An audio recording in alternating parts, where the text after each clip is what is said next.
Hello दोस्तों, welcome. इस video में हम क्लास 10th के विज्ञान के विद्युत चैप्टर के एमसीक्यूज़ करेंगे। इस वीडियो में मैंने टोटल 15 एमसीक्यूज़ लिए हैं और बाकी चैप्टर्स के एमसीक्यूज़ के लिए आप डिस्क्रिप्शन बॉक्स और कमेंट बॉक्स में प्लेलिस्ट चेक करें, वहाँ पे आपको बाकी चैप्टर्स के एमसीक्यूज़ प्राप्त हो जाएंगे। तो शुरू करते हैं। पहला क्वेश्चन आपके सामने ये है। क्वेश्चन है कि यहाँ पर 1/2 ओम के 4 प्रतिरोध हैं, उनको हमें जोड़ के और अधिकतम प्रतिरोध बनाना है। तो ये अधिकतम प्रतिरोध कितना होगा, यानी 4 प्रतिरोधों से हम अधिकतम प्रतिरोध कितना बना सकते हैं।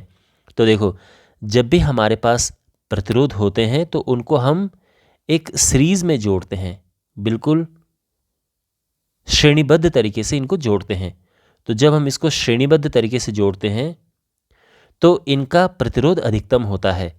तो ये 1/2 है, ये भी 1/2, ये भी 1/2 और ये भी 1/2, क्योंकि श्रेणी क्रम में ये सीधे प्लस हो जाते हैं। तो जो पूरा इनका प्रतिरोध होगा वो सीधे प्लस हो जाएगा और ये आएगा 4 × 1/2 और ये हमारा आंसर 2 ओम आ चुका है। ठीक है, ऑप्शन ए करेक्ट है। क्वेश्चन नंबर 2 है, लंबाई L तथा एक समान अनुप्रस्थ काट क्षेत्रफल A के किसी बेलनाकार चालक का प्रतिरोध R है। देखो, प्रतिरोध होता है रो L/A, जिसमें रो होती है प्रतिरोधकता, L लंबाई है और A इसका क्षेत्रफल है। ये तो ठीक है। समान पदार्थ के अन्य चालक जिसकी लंबाई 2L है और प्रतिरोध R है, उसका क्षेत्रफल क्या होगा। तो अब यहाँ पर क्या लिखा है, समान पदार्थ लिखा है। तो समान पदार्थ के केस में ये चीज़ एक जैसी होती है। अच्छा, तो ये कहा गया है कि प्रतिरोध फिर से R है, यानी फिर से ये R है, ये तो रो ही है। लंबाई जो है बदल चुकी है, 2L हो गया है और हमें बताना है कि उसका क्षेत्रफल क्या होगा। आप क्वेश्चन को समझे। देखो, हमारे पास एक चालक है और एक दूसरा चालक है, इसकी लंबाई L है, इसकी लंबाई 2L है, प्रतिरोध दोनों का बराबर है। तो क्वेश्चन ये है कि जो इसका क्षेत्रफल, यानी इसका क्षेत्रफल तो A था, इसका क्षेत्रफल क्या होगा कि प्रतिरोध दोनों ही बराबर हों। तो इसको मैंने A' ले लिया क्योंकि हमें पता करना है। तो देखो, यहाँ पर ये जो R है, इस R की जगह पे ये R पुट कर देंगे, ये वैल्यू यहाँ पर रख देंगे। तो ये हो जाएगा रो L/A बराबर रो 2L/A'। रो से ये रो कटा, L से L कटा और क्रॉस मल्टीप्लाई हो जाएगा और A' आ जाएगा 2A और ये हमारा आंसर है। तो हमारा ऑप्शन सी करेक्ट है। ठीक है, तो इसका मतलब ये है कि अगर हमारे पास एक प्रतिरोध ऐसा है जिसकी लंबाई दुगनी है लेकिन साथ में एरिया इसका डबल है, थोड़ा सा मोटा है, तो उस केस में क्या होगा, इसका जो प्रतिरोध होगा वो बराबर होगा। ठीक है, तो लंबाई डबल है और क्षेत्रफल भी डबल होगा तो प्रतिरोध पे कोई फर्क नहीं पड़ेगा, ये कहने का मतलब है। क्वेश्चन नंबर 3, एक विद्युत परिपथ में 3 बल्ब इस प्रकार से जोड़े गए हैं। देखो, वो श्रेणी क्रम में, श्रृंखला में यानी श्रेणी क्रम में जोड़े गए हैं। तो इस तरह से एक बल्ब ये है, फिर दूसरा ये है और तीसरा ये है, ये जोड़े गए हैं। क्वेश्चन ये है कि ये 40 का है, ये 60 का है, ये 100 वाट का है, सबसे ज़्यादा तेज़ी से यानी ब्राइट सबसे ज़्यादा कौन इनमें चमकेगा या कौन कम चमकेगा, इस तरह से क्वेश्चन यहाँ पे हैं, ऑप्शंस ये हैं। तो मैं आपको एक बात बता दूं, जब भी हम श्रेणी क्रम में बल्बों को जोड़ते हैं तो जो सबसे कम वाट का होता है सबसे ज़्यादा तेज़ी से चमकता है, ये ध्यान रखना। तो सबसे ज़्यादा ये चमकेगा कब, जब ये श्रेणी क्रम में होंगे, ये ध्यान में रखना। हाँ, अगर ये श्रेणी क्रम में नहीं होते, समांतर में होते हैं, तो समांतर में 100 वाला चमकता सबसे तेज़, लेकिन ये श्रेणी क्रम में तो सबसे कम वाट का सबसे ज़्यादा चमकेगा और इसका ऑप्शन बी करेक्ट है। ठीक है, यानी बल्ब ए जो है यानी 40 वाट का, उसकी चमक सबसे अधिक है। क्वेश्चन नंबर 4, प्रतिरोधकता नहीं बदलती है। प्रतिरोधकता यानी जिसको हम रो से दर्शाते हैं, ये नहीं बदलती है। कब? तो देखो, प्रतिरोधकता दो चीज़ों पे डिपेंड करती है। एक तो पदार्थ पे कि पदार्थ क्या है, यानी अगर हमारे पास तांबा है उसका अलग प्रतिरोधकता होगी, अगर हमारे पास चांदी है उसकी अलग प्रतिरोधकता होगी। तो पदार्थ जब हम बदलते हैं तो उसकी प्रतिरोधकता बदल जाती है। इसी तरह से जब हम तापमान बदलते हैं तो तब भी प्रतिरोधकता बदल जाती है। तो इन दो चीज़ों पर निर्भर करती है प्रतिरोधकता। इसके अलावा लंबाई पर निर्भर नहीं करेगी, एरिया यानी क्षेत्रफल पर निर्भर नहीं करेगी, उसके आकार पर निर्भर नहीं करेगी। ये है, तो इसका ऑप्शन सी करेक्ट है, यानी जब आकार बदल दें तो प्रतिरोधकता नहीं बदलती है। इसके अलावा पदार्थ, तापमान और दोनों चीज़ों के बदलने पर प्रतिरोधकता बदल जाती है। लेकिन क्वेश्चन में क्या है? नहीं बदलती है। तो यानी किस चीज़ का फ़र्क नहीं पड़ता है? आकार बदलने का फ़र्क नहीं पड़ता है। तो ऑप्शन सी करेक्ट है। समझ गए ना आप? क्वेश्चन नंबर 5 है। यहाँ पर मैं आपको क्वेश्चन समझाता हूँ। देखो, ये ग्राफ हमारे पास है। ध्यान रखना, बहुत इंपॉर्टेंट बात यह है कि V इधर है और I इधर है। यहाँ पर 3 प्रतिरोध हैं, R1, R2, R3, इस तरह से ग्राफ बने हैं और हमें करेक्ट ऑप्शन बताना है, यानी कौन सा रेजिस्टेंस यानी कौन सा प्रतिरोध ज़्यादा है, कौन सा कम है, इस तरह से हमें बताना है। तो मैं आपको एक सिंपल तरीका बताता हूँ, एक टेक्निक। देखो, आप एक लाइन ड्रॉ करो। ये लाइन हमने ड्रॉ की, इस लाइन में करंट एक जैसी है। तो करंट यहाँ पर जो पॉइंट है, यहाँ पर अगर मैं बात करूँ, यहाँ पे अगर मैं बात करूँ और यहाँ पे, तीनों पे करंट एक जैसी है। अब अगर मैं इसको नीचे ड्रॉ करूँ तो हमें मिल जाएगा V। ये V है और ये भी V है। तो V यानी वोल्टेज, जो इसका, जिसको हम विभवांतर कहते हैं, पोटेंशियल वोल्टेज। ओके, ये वोल्टेज है। अब यहाँ पे आप जानते हैं कि जो प्रतिरोध यानी रेजिस्टेंस होता है, ये है V/I। ये होता है ना फॉर्मूला। तो अब सीधी सी बात यह है कि अगर करंट एक जैसा है, यानी अगर करंट एक जैसा है तो जिसका V ज़्यादा होगा उसका R ज़्यादा है, यानी जिसका वोल्टेज ज़्यादा होगा उसका रेजिस्टेंस यानी प्रतिरोध ज़्यादा है। अब यहाँ पर देखो किस केस में V सबसे ज़्यादा है। तो अगर मैं इसकी बात करूँ तो V सबसे ज़्यादा यहाँ पर है, क्योंकि ये V यहाँ से यहाँ तक है पूरा। तो सबसे ज़्यादा रेजिस्टेंस होगा यानी प्रतिरोध R3 होगा। उसके बाद देखो सेकंड नंबर पे जो V है वो ये है, यहाँ से यहाँ तक। आप समझ रहे? तो सेकंड नंबर पे ये, और तीसरे नंबर पे जो V वोल्टेज है वो यहाँ से यहाँ तक है। तो तीसरे नंबर पे ये है। तो सबसे ज़्यादा R3, फिर R2, R1। Option C correct है। ये बात समझ में आ गई?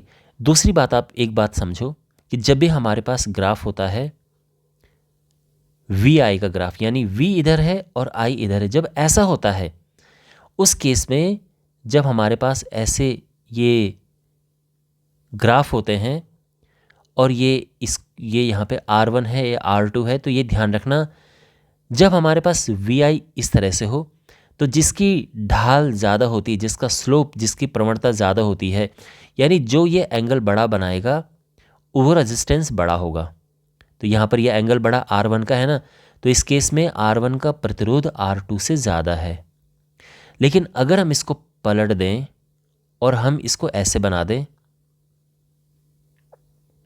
कि I इधर है, V इधर है, तो बिल्कुल बात उल्टी हो जाती है। इस केस में जिसकी ढाल सबसे कम होगी उसका प्रतिरोध सबसे ज़्यादा होगा। तो अगर यहाँ पर ये R1 और ये R2 है तो इस केस में R2 बड़ा है, R1 छोटा है, R1 छोटा है, R2 बड़ा है। ठीक है, तो इस केस में जिसका ये कोण छोटा होगा वो एक्चुअल में बड़ा होगा। तो ये बहुत इंपॉर्टेंट, ये समझना कि V और I कहाँ पर किस तरह से लगे हुए हैं। ये इसको आप अगर नहीं समझ में आया अभी तक, दोबारा इसको देखो, अच्छे से इसको समझो। मैंने इसको वैसे दो तरह से एक्सप्लेन कर दिया है अच्छे से।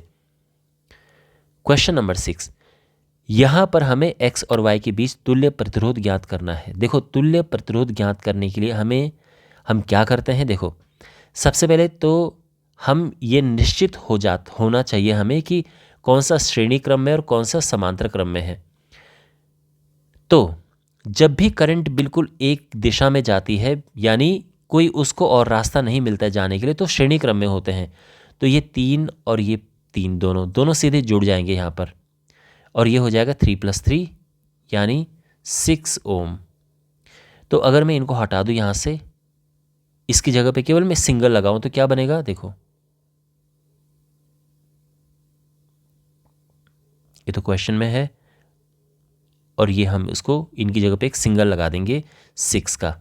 ये 3 और ये 3 पहले से ही क्वेश्चन में है, ये एक्स वाई, समझ गए ना।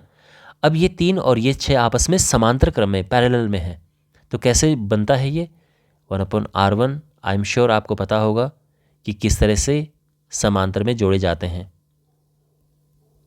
तो ये हो जाएगा 3/6 यानी 1/2, और इस तरह से जो r1 है ये 2 आ गया है। कहने का मतलब ये है कि इनका दोनों का कंबाइंड होके हमें 2 मिल गया है। तो अब ये क्या बनेगा, एक तो ये है और एक कंबाइंड होके आ गया है, यानी ये 3 है और एक कंबाइंड होके 2 आ गया है, और अभी सीधा प्लस हो जाएंगे 3 + 2। तो हमारा आंसर आ गया 5 ओम, ऑप्शन ए करेक्ट है, ठीक है ना।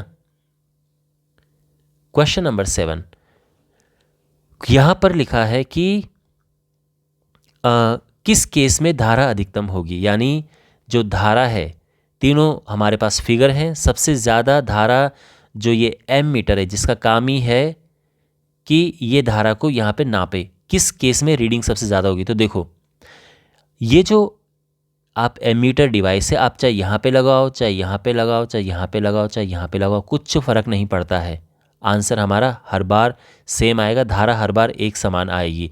धारा जो होती है वो V/R होती है। अब ये कहीं भी लगे हों कुछ फ़र्क नहीं पड़ता है, तो सभी प्रकरणों में समान होगी। क्वेश्चन नंबर 8 है, यहाँ पे हमारे पास ये 3 फिगर हैं और हमें ये बताना है कि किस केस में ऊष्मा सबसे अधिक होगी या सबसे कम होगी।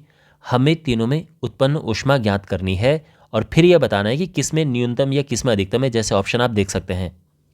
अब देखिए, आप सुनिए, ऊष्मा का फॉर्मूला क्या होता है। इसके 3 फॉर्मूले हैं, एक तो है V²/RT, दूसरा है I²RT और तीसरा है VIT। हमें यूज़ करना होता है जो हमारे लिए सबसे ज़्यादा आसान है।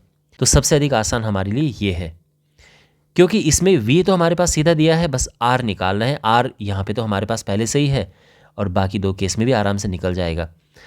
और बाकी 2 फॉर्मूले अगर हम लगाएंगे तो पहले हमें करंट निकालनी पड़ेगी, तब कैलकुलेट करना पड़ेगा, तो थोड़ा सा लंबा प्रोसेस हो जाएगा। तो इसलिए हम ये फॉर्मूला यूज़ करेंगे। ये तो आपको समझ आ गया ना। तो देखो, सबसे पहले इसमें देखो ऊष्मा क्या होगी, V², V है 12, 12²/2T यानी 144/2 रेजिस्टेंस, यानी ये फॉर्मूला हम यूज़ कर रहे हैं, ठीक है, T, और ये आ जाएगा 72T, ठीक है, इसमें निकाल दिया हमने। अब दूसरा देखो, इसमें पहले तो निकालो रेजिस्टेंस, क्योंकि पहले वाले में तो जो प्रतिरोध था वो तो 2 था, कोई प्रॉब्लम नहीं है।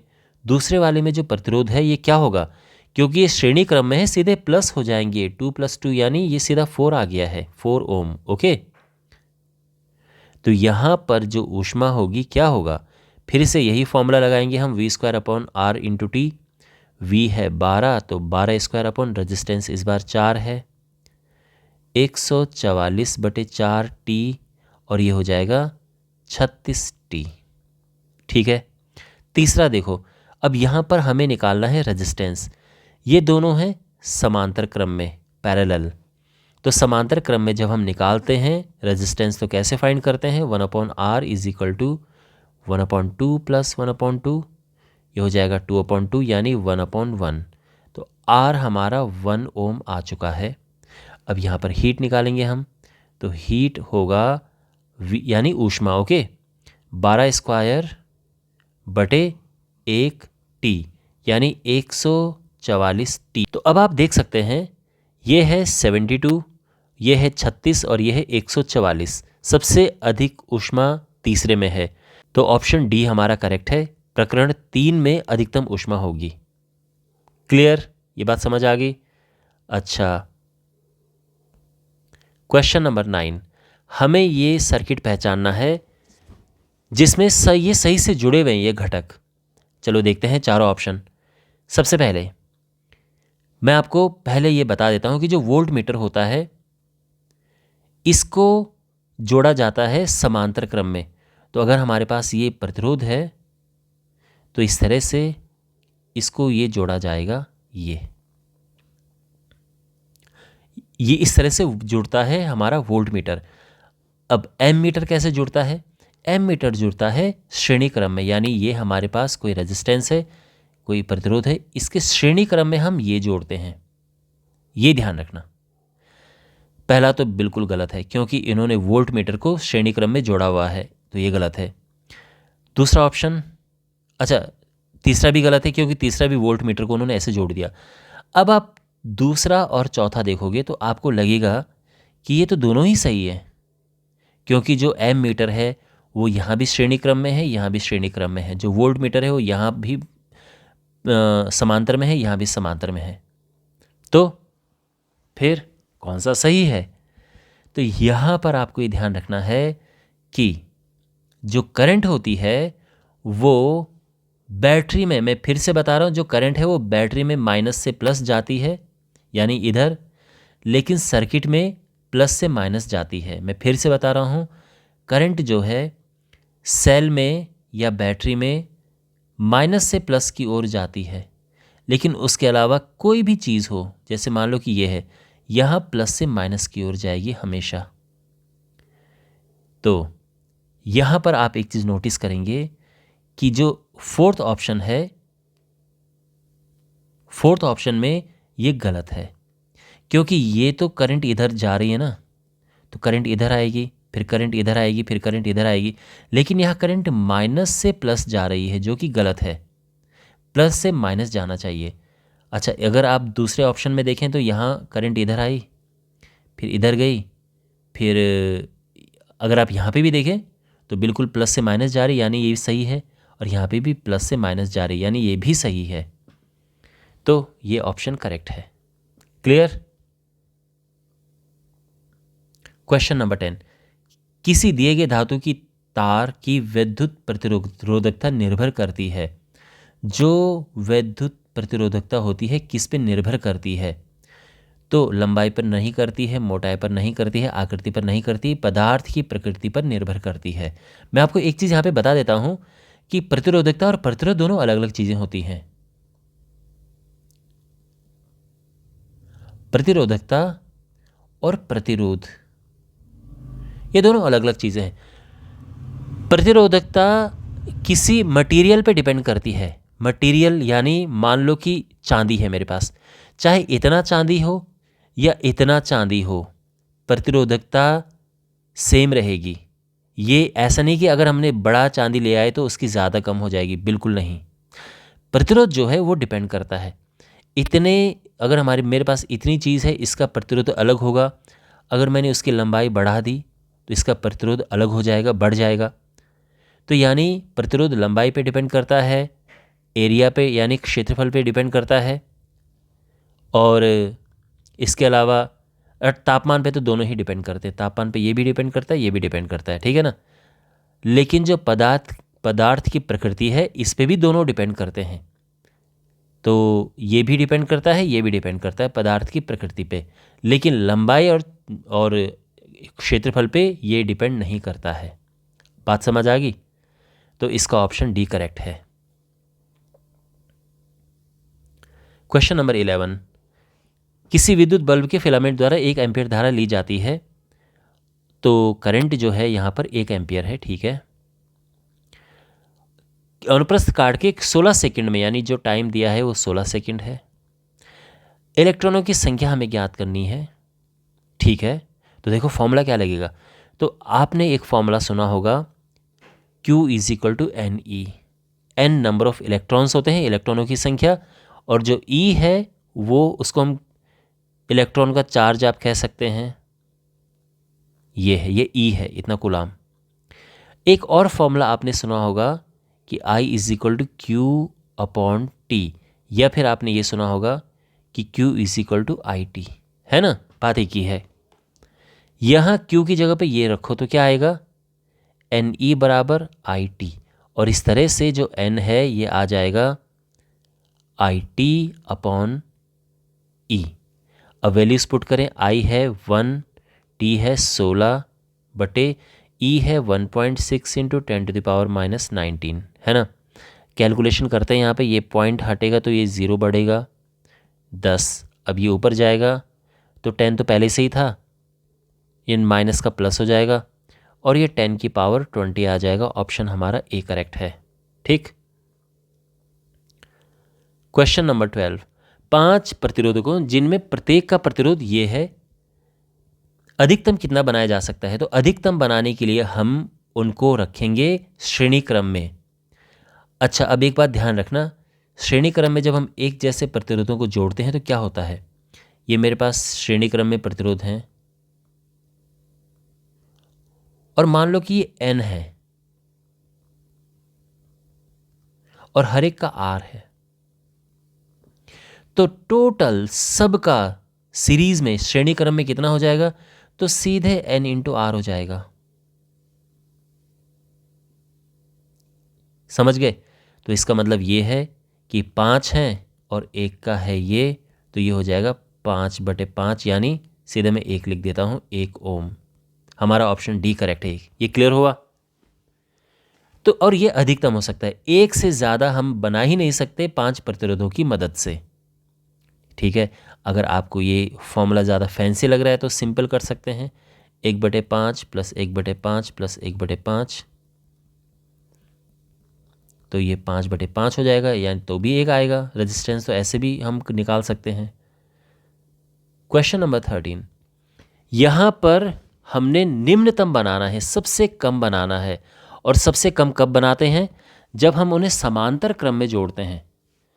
और समांतर क्रम में नियम होता है कि अगर एक ही जैसे प्रतिरोधों को जोड़ा गया है समांतर क्रम में, तो ये होता है फॉर्मूला नेट तुल्य प्रतिरोध का। तो यहाँ पर एक है 1/5 और टोटल है 5 प्रतिरोध, तो 1/25 हो जाएगा और ऑप्शन हमारा बी करेक्ट है। ठीक है, इसका ध्यान रखना ये फॉर्मूले का। क्वेश्चन नंबर 14, इनमें वोल्टता को कौन सा फॉर्मूला निरूपित करता है? तो जो वोल्टेज होता है, वोल्टता वो होता है किया गया कार्य, यानी वर्क डन अपॉन आवेश। ये फॉर्मूला आपने सुना होगा, देखा होगा। और आवेश का एक और फॉर्मूला होता है I इंटू टी, विद्युत धारा गुणा समय। और अब देखो कौन सा फॉर्मूला है, बिल्कुल ये वाला फॉर्मूला है ना, किया गया कार्य विद्युत धारा समय। तो ऑप्शन ए करेक्ट है। क्वेश्चन नंबर 15, किसी विद्युत परिपथ में 2 प्रतिरोधक जिनके प्रतिरोध ये हैं, तो एक तो है ये, दूसरा ये है। एक बैटरी से उन्हें जोड़ा जाता है श्रेणी क्रम में, ये 2 है, ये 4 है ओम, और ये 6 वोल्ट की बैटरी। तो क्वेश्चन ये है कि 5 सेकंड में कितनी ऊष्मा इसमें क्षय होगी। तो ये हमें बताना है, इसमें कितनी ऊष्मा इसमें क्षय होगी।